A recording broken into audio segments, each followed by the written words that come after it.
BGkumbi here again, with a rather controversial topic this time around. You know, I'm just honestly getting sick of these idiots, these rational stoner-type atheists on this website, and their pop psychology solutions to the great political ails of our times. Let's get one thing straight right off the bat, shall we? Stoners aren't smart.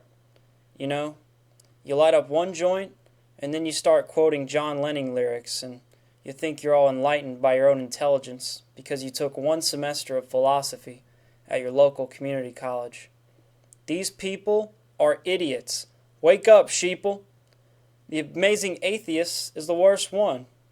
But in this video, I'm going to talk about Thunderfoot. This guy has honestly been a thorn in my side for years and years. First, he went after the Westboro Baptist Church, and I said nothing, because I wasn't a part of that church. Next, he went after the feminists, and I said nothing, because I don't weigh 600 pounds and I don't have blue hair. Then he went after the Nazi LARPers, and I said nothing, because I'm not a LARPer. Now, he's going after people who think violent video games should be banned, aka my people, my tribe. Gamers are, what's the word I'm looking for here? They're losers. Hank Hill, he had the right idea. Loser! You're a loser!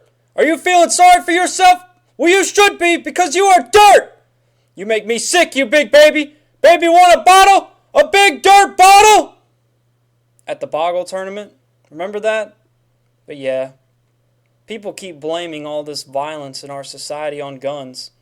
They blame mental illness. They blame single mothers. They blame anything and everything these days, except the one true source, video games. Ever since the olden days when Zelda was stabbing people with swords and Mario was jumping on people's heads for coins, these games have been a breeding ground for socially awkward loners and losers to hone their psychopathic tendencies in increasingly realistic simulations of violence. Let me just paint you all a picture here real quick. Imagine 18 to 34-year-old male, no friends, no job, no college. His own parents hate him because he's a deadbeat, never so much as talk to a single female, listens to Linkin Park all day, and retreats into video games to live out his violent fantasies while sipping Red Bull and yelling racial slurs over the voice chat. Does that sound familiar to anyone? PewDiePie, anyone? Maybe if we honed in on these social outcasts and took their fix away, confiscated their video games, we wouldn't have so much dang violence in this country. If you actually look at FBI crime statistics and look at who commits the most gun violence in this country, you know what you'll see? You know what statistics say about gun violence? That's right. It's young white males. It actually says in the official FBI documents, official statistics, it says, who commits the most gun violence? Question mark. And then it just says, white boys, spelled B-O-I-Z. Then in parentheses, it says, gamers. These gamers are ruining all of our rights, guys. We ought to have the right to bear arms in this country.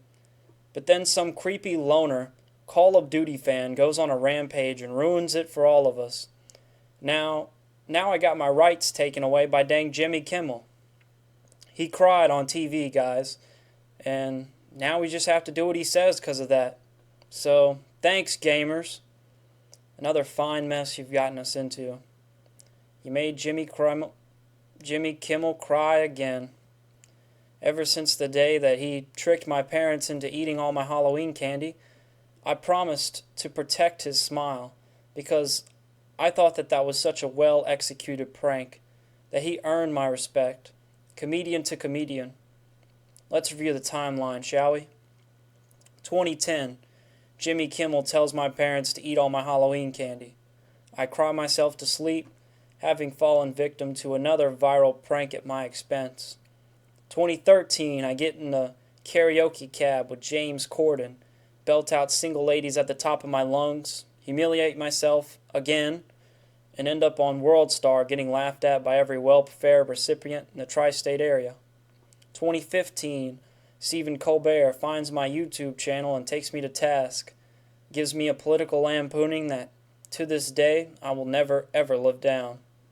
2016, Bill Nye the Science Guy returns to Netflix in spectacular fashion, gets a team together, a bunch of new hip millennial writers who can see through my veil of irony and memes, and they hit me with a well-targeted parody song, debunks me with an ice cream cartoon, a classic 1-2 punch, BTFOs me on the world stage using my own memes and detached millennial irony against me. 2017, Jimmy Kimmel tells my parents to take all my Halloween candy away again, and I fall for it for the 9th straight year in a row. 2018, Jimmy Kimmel tells the government to take my guns away, only this time it's not a joke, and he's the one crying. And now, because of gamers, I have failed him. I failed to protect his smile. Now, because of gamers, we all have to give up our rights.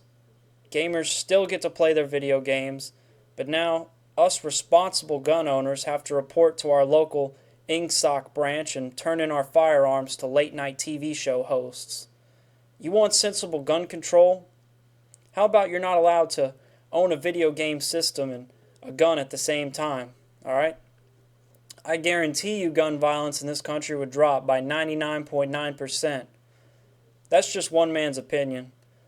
That's my piece, guys. You may not really agree with me, but I'm probably wrong, but because if you haven't noticed by now, I'm not very smart.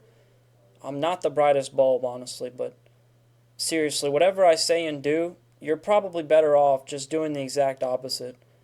But that's just my piece as a blue-collar country boy. I ain't no Hollywood fancy boy. I just tell it exactly how it is, you know?